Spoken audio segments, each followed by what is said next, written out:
Ladies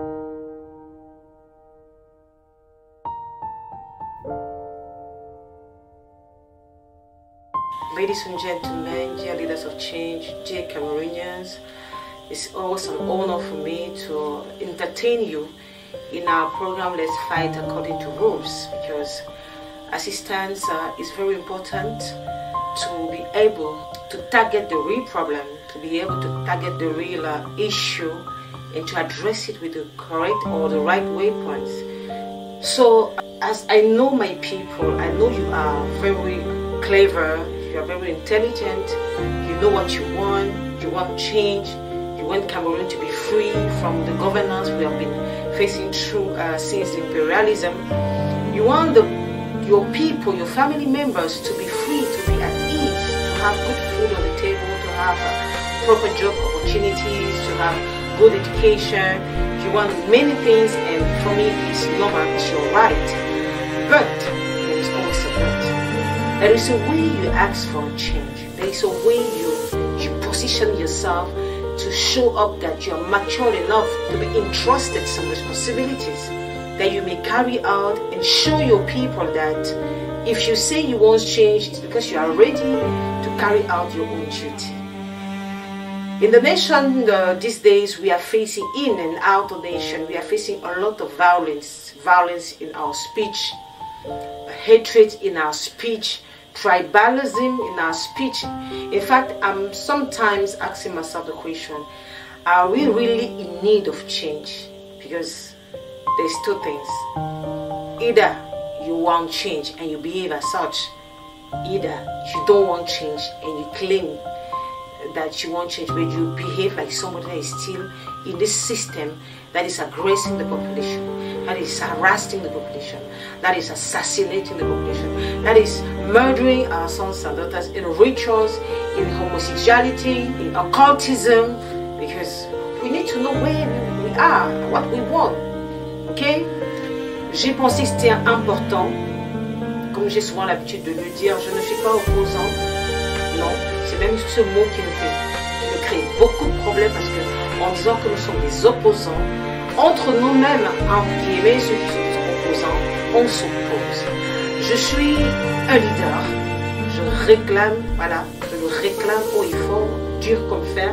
Je suis un leader qui a une vision pour son peuple et qui peut donc froidement adresser les situations sans être inquiété, puisque je ne suis ni de la gauche ni de la droite, je suis pour vous le peuple.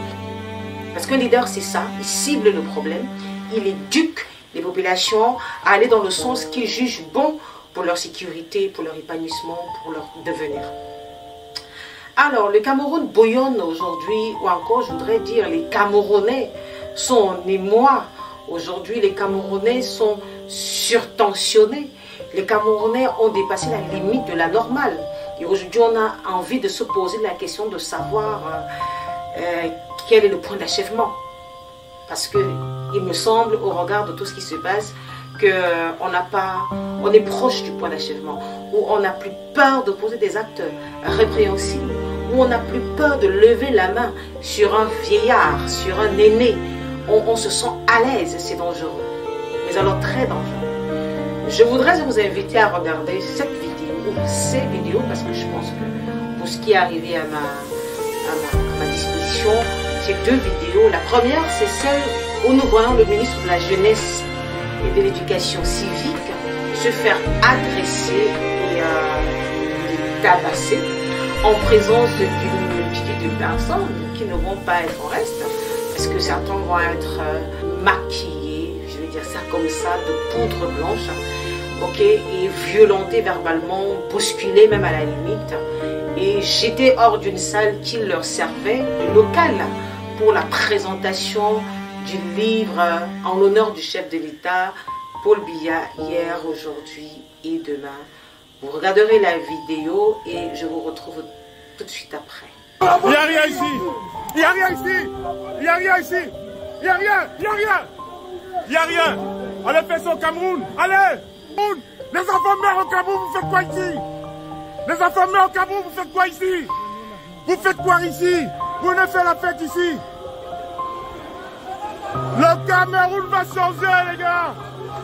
Le Cameroun va changer. Le Cameroun va changer.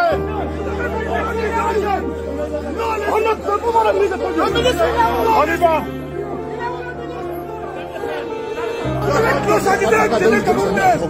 Vous venez promouvoir Bolivia.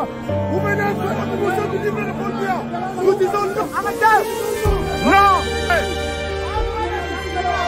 On fait le changement. Le Cameroun va changer.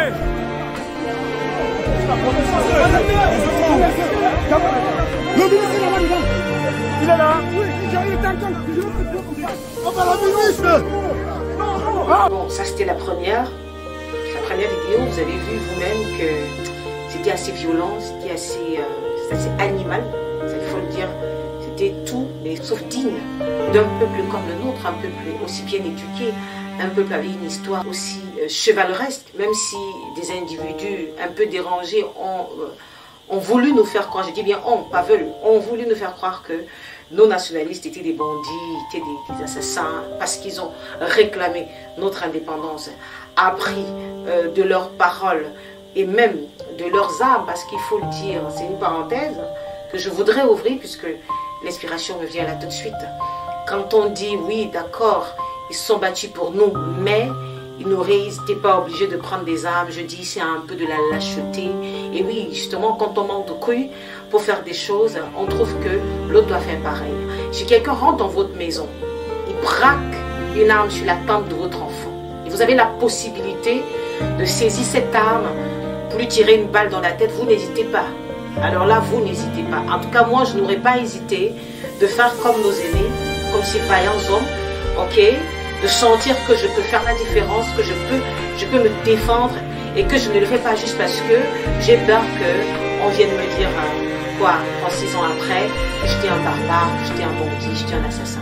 Donc moi, je trouve que c'est des personnes qui ont faim, qui ont eu besoin de dire ces choses parce que il fallait payer un loyer, il fallait se rassurer, un plat de nourriture sur leur table. Donc pour moi, voilà des gens qu'il faut foutre en prison. Nous attendons encore l'action de l'État sur la sortie barbare et humiliante que ces individus ont eu sur notre histoire et notre patrimoine. Donc je disais tantôt qu'on ne peut pas répéter les mêmes choses, on ne peut pas se comporter de la même façon en justifiant qu'on veut un changement.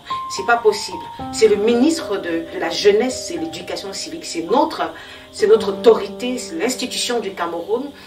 Hors de ce pays, c'est le drapeau du Cameroun qui est représenté. Ça peut ne pas nous plaire, oui. Il y a beaucoup de choses à redire sur le personnage et son fonctionnement, mais pas jusqu'à ce niveau. C'était trop violent, c'était trop humiliant. C'est un père de famille, c'est un mari. Il aurait pu laisser la vie. On ne peut pas être barbare. Ah non. Parce que le Camerounais n'a jamais été barbare. Il s'est défendu devant un ennemi qui lui tendait, qui lui braquait une arme ou une grenade et ainsi de suite. Là, le ministre n'a braqué l'arme contre personne, il n'a agressé personne. Il n'est donc pas question qu'on vive un tel acharnement contre lui. Ça, c'est la première des choses que je voudrais dire sur cette vidéo-ci, parce que nous allons regarder la deuxième. La deuxième des choses que je voudrais dire, c'est que je ne suis pas en train de dire que les frères et les sœurs de la diaspora n'ont pas leur mot à dire. Non, ils ont leur mot à dire parce que s'ils ont dû sortir, c'est parce que oui, il y avait un mauvais management à l'intérieur, il n'y avait pas des opportunités de pouvoir saisir leurs chances dans les différents secteurs qu'ils ont appris à l'école. D'accord, il y a des frustrations, les membres de la famille souffrent au Cameroun, on n'a pas d'eau, on n'a pas de lumière, on n'a pas de réseau, on est martyrisé, marginalisé, on est abusé, opprimé. À la limite même, on a l'impression que on est Camerounais par la simple volonté de ceux qui nous dirigent, mais ça ne donne pas le droit de lever la main, de frapper un homme, de frapper un individu parce qu'on réclame quoi que ce soit. Alors, est-ce que les gens de la diaspora vivent véritablement ce que nous vivons dans la chair? Je ne pense pas, oui, peut-être par personne interposée, comme je l'ai dit, mais c'est nous qui avalons la grosse pilule amère. D'ailleurs, vous allez les entendre dire qu'il faut rentrer au Cameroun, les gens meurent au Cameroun, d'accord, mais nous, on n'est pas prêts à faire ça. C'est vrai que vous allez penser qu'on a peur, mais non, c'est de la bonne éducation.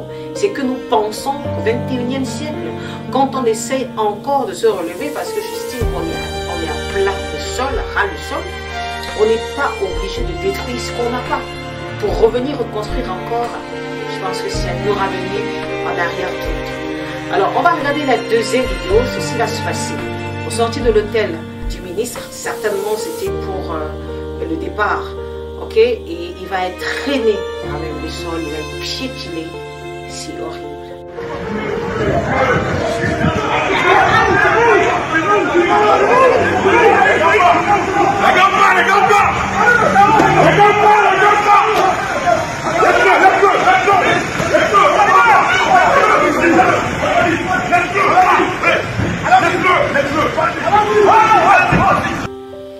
Voilà. J'avoue que j'ai dû prendre un coup de souffle, d'accord, une bonne bouffée d'énergie après avoir vu cette vidéo. Je me suis dit, je ne vais pas me taire, d'accord, je ne suis pas en train de faire l'apologie de qui que ce soit, ou encore de faire croire au gouvernement qu'on est amis, d'accord, ou bien que je cautionne leur traitement barbare contre la population camerounaise, à la limite un désintérêt, d'accord, mais en même temps, je suis une maman. Il se pourrait en tant que maman que nos enfants se trouvent là-dedans. Personne ne décide sa destinée. Personne n'écrit la fin de sa vie. On est tous et on vit la vie comme elle se présente. On ne prévoit rien. Hier, on a suivi la vidéo du ministre de la Formation, le ministre Sachiroma, qui, il y a cela 10 ans, maudissait en face le chef de l'État et le traitait de tous les noms. Estimait que le gouvernement est à la mesure de sa volonté et de son envie. Et que c'est à cause du chef de l'État que le pays est morose et sale et mal dirigé, et pauvre et tout ce que vous pouvez imaginer. Mais 10 ans après, le même ministre aujourd'hui ne jure que par le chef de l'État. C'est pour dire qu'on ne connaît pas sa vie. On ne connaît pas comment on va finir. Peut-être qu'on pense à notre fin, on se projette, mais on n'est pas sûr que notre fin va refléter exactement le schéma que nous lui avons donné. Donc moi je dis ceci. Faisons ce qu'on a à faire avec beaucoup de respect, de maturité et de dignité. Disons-nous toujours que c'est le pays qui perd. C'est nous qui perdons et pas ces autorités. Parce que quoi qu'on le dise, ils ont tout ce qu'il faut pour leur aisance. La preuve, un livre comme celui-là qui est un patrimoine pour les Camerounais, je l'espère, ok, va se dédicacer en euros. Voyez-vous, l'hôtel, c'est pas gratos. Je vais parler comme notre jeunesse. Les commodités, c'est pas gratuit. La salle, c'est pas gratuit. Le casse-croûte, tout ce qui va avec, nous connaissons les prix.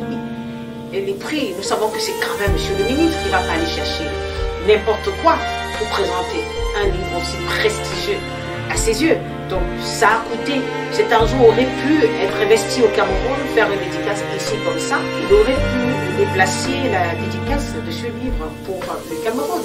Et donc lancer un appel comme ça à tous ses amis, des personnes qui voulaient vraiment voir à cette dédicace pour qu'elles fassent le déplacement. Quitte à ce que nous bénéficions de cela en termes d'économie. Au moins le fait que ces personnes allaient prendre des chambres d'hôtel ici ou alors passer un séjour de 2, 3 à 4, 5 jours, ça aurait été bien pour nous. Non seulement dans le plan économique, ça aurait été bien sur le point de vue des échanges de compétences, de partage. Ou bien, peut-être que le ministre avait honte que ces gens arrivent et voient le pays aussi sale qu'il puisse être, parce que le Cameroun est devenu un pays poubelle. C'est à tout point de rue que vous rencontrez un tas d'immondices et vous vous demandez si c'est vraiment le pays dans lequel on peut se vanter d'être ministre, ça il faut le dire. Donc peut-être que c'est dans ce sens-là, mais ça nous aurait fait un grand bien quand même. Ça aurait permis à la jeunesse qu'il représente, dont il est ministre, de pouvoir partager des instants aussi particuliers avec la classe d'invités qui devait faire partie de son auditoire. Mais bon, mais qu'à cela ne tienne, ça ne nous donne pas le droit, ok, de réagir de façon barbare. On ne peut pas se plaindre des manquements de ce gouvernement, de la violence de ce gouvernement, et nous-mêmes faire pareil. Parce que ce qu'on sème, on récolte. Si on sème la violence, on récolte la violence. On sème la haine, le mépris, on récolte pareil. D'ailleurs, la Bible dit, celui qui sème moissonne, qui tue par l'épée périt par l'épée. Donc, si vous êtes bon dans les meurtres, les assassinats, les règlements de compte, sachez que quelqu'un quelque part est en train de vous donner suffisamment de temps pour vous repentir parce qu'un jour viendra où vous serez vous-même la victime de votre scénario. Donc, chers Camerounais, je nous supplie, je nous en prie, c'est vrai qu'on est en colère et qu'on a le droit de l'être et qu'on a même toutes les raisons de l'être, mais pas ça. Pas au point d'humilier un pays comme ça. Pas au point de traîner nos institutions à même le sol comme ça. Il y a de cela quelques années, c'était l'ambassade qui a subi des dégâts, des destructions. Ma dernière sortie, je parlais encore de notre fils Steve, qui a été tabassé. Ça, c'est pour ce qui est de nous, le peuple. Hein. Voilà, maintenant, pour ce qui est du gouvernement, on a les gens, de témoignages comme ceux-là, qui justement peuvent inciter une telle révolte. Mais pourquoi réagir par la violence quand c'est exactement pour cette même violence que nous nous battons? Ou je voudrais dire, quand c'est exactement contre cette même violence que nous battons. J'espère avoir été entendu, chers fils et filles, chers aînés, chers cadets. J'espère avoir été entendu sur ce sujet. Je voudrais adresser au ministre de la Jeunesse et de l'Éducation civique toutes nos excuses. Je parle ici au nom de toute la jeunesse camerounaise, au nom de toutes les mamans, les papas, au nom même de ceux-là qui ont posé des actes, parce que je crois à la limite que je ne pense pas qu'ils sont sains d'esprit. Il y a certainement quelque chose qui les anime, pour ne pas dire quelqu'un. Mais pour moi, je pense que, monsieur le ministre, c'est aussi pour vous l'occasion de vous repenser, d'accord, de repenser votre leadership, de vous poser des bonnes questions. Qu'est-ce que vous avez fait? Qu'est-ce que vous n'avez pas fait? Qu'est-ce qui a pu déclencher cela? Vous n'êtes pas le seul ministre camerounais, mais pourquoi vous?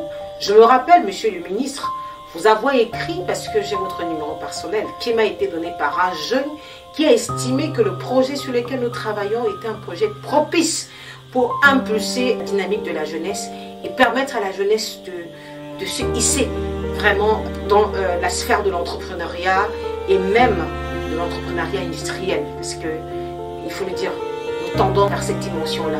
Je vous ai fait cette note, j'ai demandé à votre auguste personnalité le besoin de vous rencontrer si possible, mais que cela ne tienne que j'attendais derrière mon petit smartphone. J'ai jamais reçu de réponse. J'ai déposé des documents à votre cabinet, je vous ai fait mention de cela dans mon message. Je n'ai pas eu de suite. Je suis allée écrire à votre fille, qui est la présidente du CNJC au Cameroun. J'ai échangé avec elle, mais sans suite. Monsieur le ministre, moi, j'ai souvent l'habitude de dire que Dieu nous parle tantôt d'une manière, tantôt d'une autre. Le leadership, quand Dieu installe un homme, quand Dieu bénit un homme, comme il a béni le leadership du chef de l'État, son Excellence Paul Biya, et le gouvernement qui l'accompagne d'ailleurs, au fil des années, quoique les tensions, les personnes n'étaient pas contentes, mais il n'y avait jamais eu ce genre d'enragement, ce genre d'attitude. Je voudrais dire, quand Dieu autorise, quand Dieu laisse faire, c'est qu'il y a quelque chose qu'il faut régler aussi. Je ne cautionne pas ça d'ailleurs. J'ai commencé par cogner sur ces messieurs et leur dire que nous, les Camerounais, ici à l'intérieur du pays, on ne leur a pas demandé de se battre pour nous de façon immature comme ils l'ont fait. On ne leur a pas demandé de revendiquer quoi que ce soit pour nous de cette manière. Non, tout ce qu'on leur demande, c'est d'appuyer nos actions à l'intérieur du pays, de nous encourager, puisque l'État a refusé de faire son travail, de faire quelques activités et de mener quelques actions pour améliorer les conditions de vie des Camerounais. Ça, c'est ce que nous leur demandons, mais pas de frapper sur les institutions que vous incarnez, d'accord? Mais, monsieur le ministre, je saisis cette opportunité pour vous dire qu'il y a un besoin que vous réajustez votre collaboration avec la jeunesse, qui est votre communion avec la jeunesse.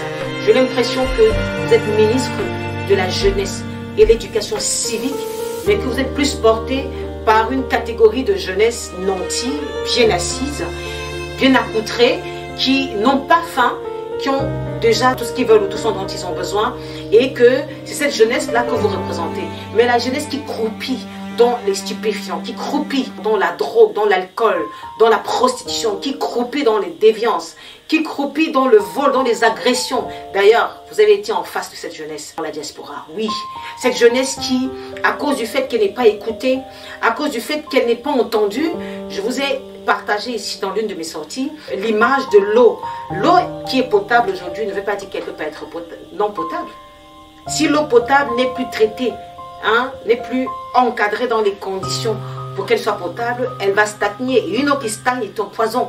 Cette jeunesse a longtemps stagné et aujourd'hui, elle pense que c'est de cette manière qu'elle peut réagir pour vous faire entendre raison. Mais nous disons non. Et non avec toute la fermeté possible à cette réaction. Mais monsieur le ministre, nous vous disons, il faut réagir.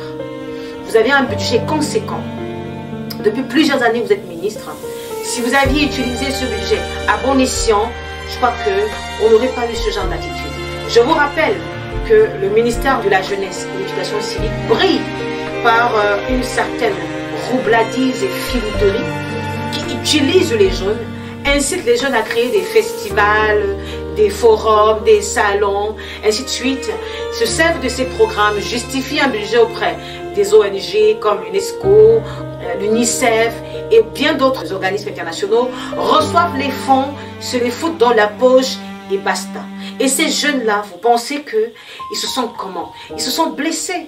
Ils se sont aigris. Certains de ces jeunes ont écrit des projets, j'ai été témoin, pour apporter un certain dynamisme dans les localités, mais tout est centré à Yaoundé. Tout est centré à Yaoundé. Que faites-vous des jeunes de l'extrême nord, de la Damawa? Il n'est pas question de faire des visites. Non, monsieur le ministre. Il n'est pas question de rassembler les jeunes dans une salle, d'échanger avec les jeunes et dire le ministre en communion avec la jeunesse. Non, monsieur le ministre. Il est question d'écouter ces jeunes au travers des projets qui leur permettent de s'exprimer et de vous laisser manger le reste de l'argent comme cela vous chante. Il est question d'écouter cette jeunesse, de leur permettre d'avoir de l'eau dans leur localité, de l'énergie, des réseaux. On demande à la jeunesse d'être autonome et d'être digital. Comment on peut être digital dans un pays où on a à peine de l'énergie? Comment on peut être digital dans un pays où on n'a pas de réseau internet partout? Comment? S'il y a 1000 jeunes au Cameroun, il y a au moins 400 jeunes, c'est-à-dire je suis assez modeste, 400 jeunes qui ont un téléphone Android, qui sont dans les zones qui leur permettent de pouvoir bénéficier non seulement d'un smartphone, d'un Android, et de pouvoir être éduqués. Et ceux qui ne le sont pas, ce sont des barbares, excusez-moi l'expression, et justement, ils peuvent être instrumentalisés pour réagir de cette manière et faire le coup de dégâts. Je me réjouis de ce que la jeunesse camerounaise, elle est mature, elle est responsable, elle ne fera pas ça, et je suis davantage désolée de ce que ceux vers qui nous levons les yeux de la diaspora, où nous pensons que c'est là où les gens réfléchissent normalement, c'est ce genre de comportement qu'ils affichent. Et pour moi, je pense que les responsables vont être interpellés pour être exposés devant les responsabilités et que ceux qui sont à l'intérieur ne vont pas copier ce comportement parce qu'il est animal, ce n'est pas digne d'un peuple qui veut le changement. Mais enfin, en mot de fin, monsieur le ministre, vous n'êtes pas ministre de la jeunesse et de l'éducation civique pour votre fille, pour vos enfants, pour vos collègues, pour vos amis. Vous n'êtes pas ministre de la jeunesse et de l'éducation civique pour ça. Vous êtes ministre de la jeunesse et de l'éducation civique pour tous les Camerounais. D'ailleurs, civique, civisme, vous étiez censé montrer l'exemple. Si c'est dans votre ministère qu'on abuse des jeunes, qu'on les écrase, qu'on les utilise, qu'on jette comme des serpillères, croyez-vous bien que ce que vous avez semé, c'est un peu ce que vous récoltez aujourd'hui. Mais j'insiste encore pour ne pas paraître quelqu'un qui ne sait pas ce qu'elle dit. Je sais que vous m'entendez très bien, que vous écoutez très bien ce que je dis. Je suis contre ce qui vous a été réservé comme accueil. Mais je vous dis, ce que l'on sème, l'on récolte. Thank you for listening. This was the little thing I had to share with you. Sharing with the Minister of Youth and Civic Affairs, sharing with the youth in the country, sharing with the youth out of the country. It's true that we will not sit back and fold our hands and allow our youths to be deprived of what belongs to them rightfully, but we are not going to do it violently. We are not going to do it by taking the life of somebody, because any Cameroonian's life matters. So let's pray God, let's seriously pray God, let's go register on the electoral list. Let's go to the voting station the day of the elections and vote. Let's prepare for 2026, the year whereby we are going to present ourselves as parliamentarian, okay, to get into the parliament and defend our rights and defend our stability and that of our family members. So I thank you for your kind attention. I thank you for the time you are giving to my videos. I pray you share it to sensibilize and sensitize many of the youth out there that think that violence can help us. No, vote will help us. Bye bye. See us next time.